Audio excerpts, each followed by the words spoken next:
حطي المعجون في الطاسة السخنة وهتخلصي شقتك كلها في ثواني. فكرة ذكية جدا جدا هتريحك من تعب، هتقعدي تدعكي وتعملي.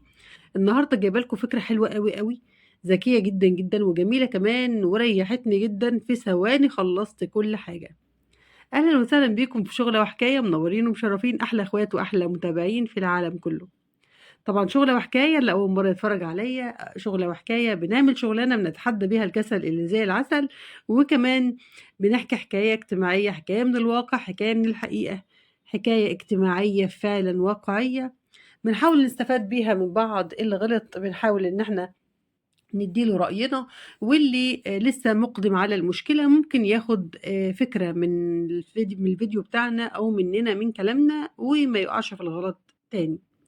طبعًا الفكرة الأولى معانا هنحط معجون الأسنان ده ساحر يا جماعة. معجون الأسنان مش لتبييض الأسنان بس، معجون الأسنان لحاجات كتيرة جدًا، جدًا.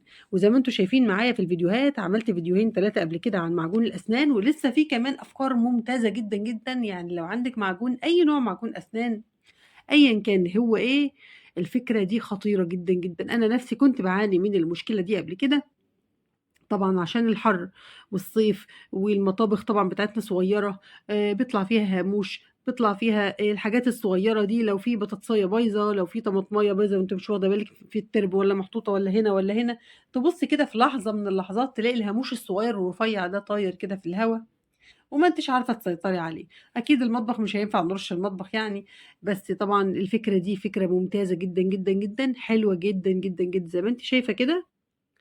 طبعًا قبل ما ندخل على الحكاية على طول، هنصلّي على الرسول عليه أفضل الصلاة والسلام، وهنتابع مع بعض. اللي عارفني وعارف قناتي، عارف إن أنا باكتب لكم كل الخطوات على الفيديو، وبنحكي مع بعض الحكاية. ويا ريت، يا ريت جزاك الله كل خير لو ليكِ رأي في الحكاية، أو مرّيتِ بمشكلة لا قدّر الله زي دي، أو أختِك أو صاحبتِك أو جارتِك أو حبيبتِك أو أيًا كان، ادّينا رأيِك نستفاد وصاحبة المشكلة كمان تستفاد.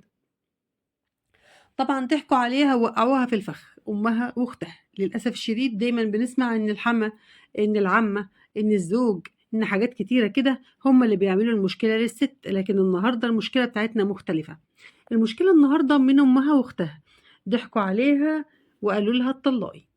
طبعًا بتقول لي: "أنا اتجوّزت عندي بنت 9 سنين وولد 7 سنين، ما شاء الله ربنا يبارك فيهم طبعًا في المدرسة، لسه كده في البداية." في المدارس، وطبعًا عايشة عيشة كويسة الحمد لله. جوزي على قد الحال صحيح، بس مبسوطين الحمد لله وحامدين ربنا وعايشين زي الفل الحمد لله، ما فيش أي حاجة ناقصاني. هو كمان بيحاول إن ما فيش حاجة تكون ناقصاني. لكن زي ما أنتم عارفين بيت العيلة والأخت والعمة والتيتة اللي هي الجدة والكلام الفارغ ده كله، طبعًا أنتم فاهمين ما فيش أي مشكلة. المشاكل طبعًا قُلنا وقال وحصل وكان وجرى، طبعًا مشكلة و2 و3 و4 وكذا مشكلة كده. فطبعًا المفروض الست الطبيعية إن هي بتستحمل، ومرّة كده ومرّة كده، ومرّة بياخد لها حقها، ومرّة الدنيا بتمشي، ومرّة مش عارفة إيه، والكلام اللي إحنا بنمُر بيه كُلّنا كستات بيوت، وكُلّنا يعني عايزين نعيش، بنعيش يعني، أكيد أنتم فاهمين. ده في العالم العربي كُلّه مش في مصر بس. المهم يا حبايب قلبي، طبعًا باحكي لأمي وباحكي لأختي، وده كان أكبر غلط وقعت فيه في حياتي كلّها. بلاش تحكي لأختِك، وبلاش تحكي لمامتِك، وبلاش تحكي لباباكِ، لإن أنتِ اللي هتُقعي في المشكلة في الآخر.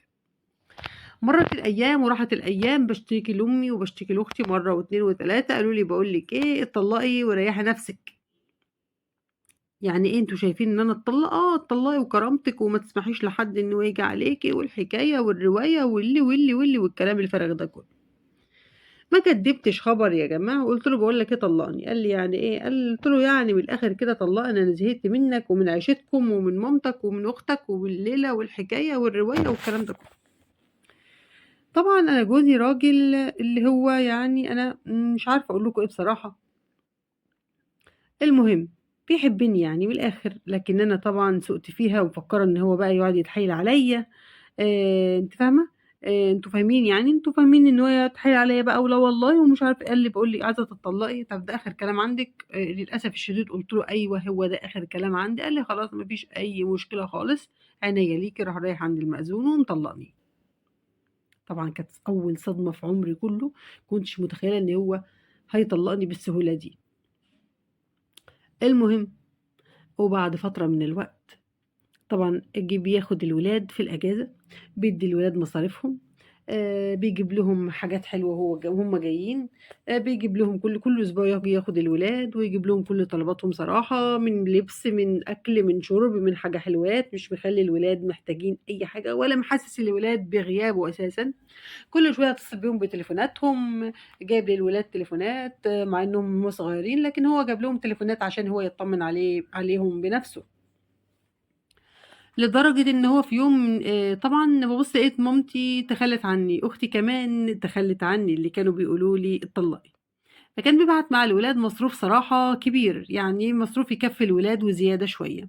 فلمّا لقيت المصروف زايد شوية وأنا اتخنقت من أمي ومن أختي ومن أبويا كمان ومنهم كلّهم في البيت، رُحت أنا جاية إيه، واخدة شقة صغيرة جنب بيت أهلي وأجّرتها وقعدت فيها، هُم طبعًا ما اعترضوش خالص، هُم أساسًا تقريبًا كانوا بيقولوا يا زيحة خدي السياحة وكانوا فرحانين إن أنا ماشية، حسّيتها كده في قلوبهم وفي عينيهم إن هُم فرحانين أساسًا.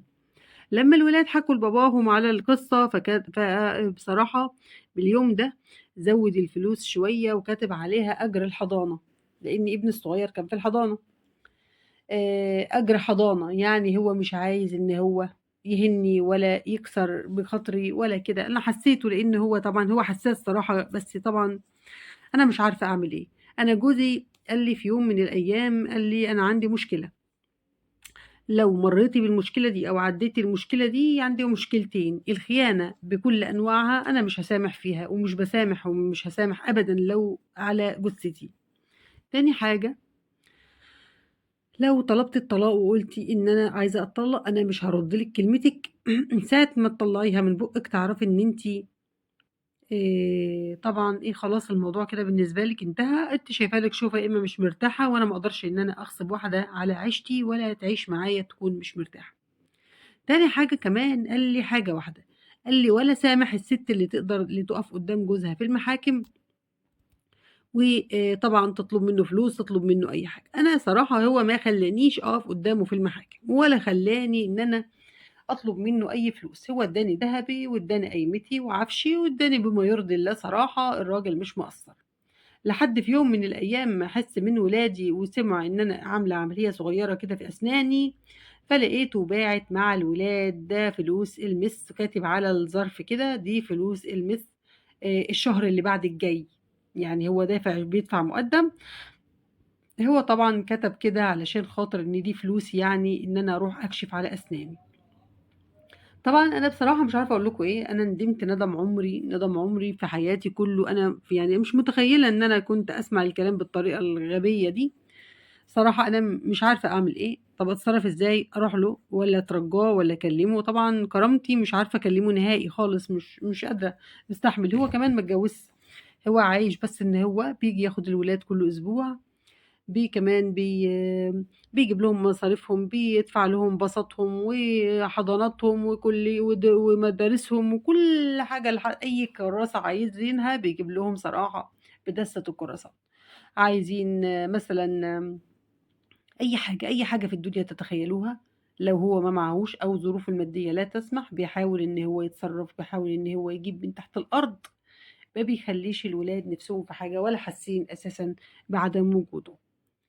أكل، شرب، مصاريف، لبس، كل حاجة. طبعًا أنا عصرت على نفسي ليمونة أو قطّعت على نفسي بصلة زي ما بيقولوها عندنا في مصر، ورُحت جاية على نفسي وكلّمت أخته وطلبت منها إن هي تلطّف الأمور بيننا بحيث إن إحنا نرجع تاني مع بعض ونعيش مع بعض تاني نكون أسرة واحدة.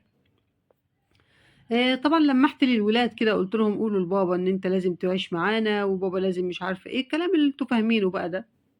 بس من أخته طبعًا لمّا جات ردِّت عليَّ حسّيت من أخته إن هو مش قادر يسامحني على اللي أنا نطّقت كلمة اللي هي طلّقني أساسًا من الأول، أنا ما عملتش فيها حاجة، طول عمري كنت باحاول إن أنا أراضيها والكلام ده كلّه، بس مش عارفة أتصرّف إزاي. آجي على نَفْسي أنا وأكلّمه والّا شكلي هيكون وِحِش وهيستهتر فيّا بعد كده والّا أعمل إيه؟ والّا أكلّم مامته والّا أكلّم مين والّا أخلّي مين يتوسّط بيننا؟ طبعًا الولاد صغيّرين، لو هُم كبار شوية كانوا هُم اللي اتصرّفوا، أنا غلطت وباعترف، بس مش عارفة أعمل إيه. صرّفوني ودلّوني، بجد، بجد محتاجة رأيكم، بس عايزة حلول واقعية، بالله عليكم يا جماعة عايزة حلول واقعية، لإن الست دي طبعًا هتقرا الكومنتات، قالت لي: "عايزة حلول واقعية، مش عايزة حد يكون بيتكلم من بعيد وبيتكلم في الفاضي." أو يعني الحلول اللي هي الخزعبلية دي، لأ أنا عايزة حلول واقعية، حاجة تكون حد مَر بموقف زي ده، أنا في موقف لا أُحسد عليه، أنا في موقف صعب جدًا، جدًا، مش متخيلة في يوم من الأيام إن أنا كنت أتحط في الموقف ده. هاستنى أقراكم في الكومنتات، ويا ريت، يا ريت نرد عليها بجد، بجد بكل صدق.